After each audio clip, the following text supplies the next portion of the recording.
আসসালামু আলাইকুম। আমি এজে শরীফ। আজকে একটা ভিন্ন রকম ভিডিও হাঁস সম্বন্ধী। দেখেন, আমি কেন বলি যে প্রত্যেকটা ব্যবসার মধ্যে আসার আগে অভিজ্ঞতা নেওয়া প্রয়োজন। এটা বলার একমাত্র কারণ হলো, এই যে দেখেন, আজকে আমার প্রায় 20টার মতো বাচ্চা ফুটতেছে। এর মধ্যে একটা বাচ্চা হয়েছে যেটার গার বাঁকা। গার বাঁকা রোগটা একটু কমনই, মুরগির ক্ষেত্রে হইতে পারে বা হাঁসের ক্ষেত্রে হইতে পারে, পা বাঁকা হইতে পারে, ঘাড় বাঁকা হইতে পারে। আরেকটা বিষয় দেখাই, এই যে দেখেন, আরেকটা বাচ্চা যে আমি হাতে নিছি, এই বাচ্চাটা কিন্তু অর্ধেক বের হয়েছে যে এটা আমি খোটায় বাইর করছি। রাজহাঁসের বাচ্চা অনেক সময় বের করে দিতে হয়, তো অর্ধেক বাইর করলাম আর অর্ধেক বাইর করলাম না। কেন বাইর করলাম না দেখেন, ভিডিওর মধ্যে বোঝা যাইতেছে কিনা জানি না। এই যে দেখেন, আমি একটু দেখাই, কাছ থেকে দেখাই। এই যে এটার ডিমের মানে রগের মধ্যে এখনও রক্ত দেখা যাইতেছে ডিমের ভিতরে।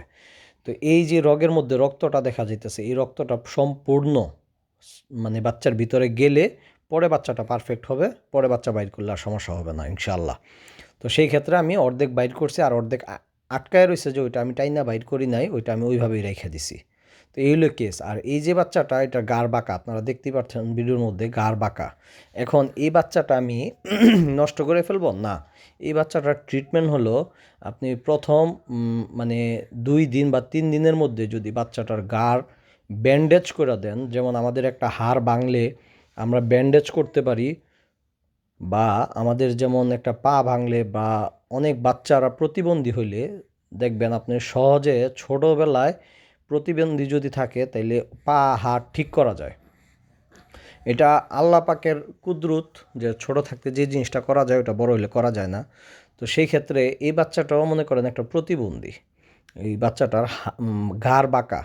তো এই ঘাড় বাঁকা বাচ্চাটা আমি এখন কি করব, সাধারণত একটা কার্টুন বা এই লাইটের একটা খোসা নিয়া তারপর আমি ঘাড়ের মধ্যে দেখেন পেঁচায় দিতেছি। তো এই ঘাড়ের মধ্যে পেঁচায় দেওয়ার ফলে এখানে কস্টিপ মাইরা ঘাড়টা সোজা করে দিব।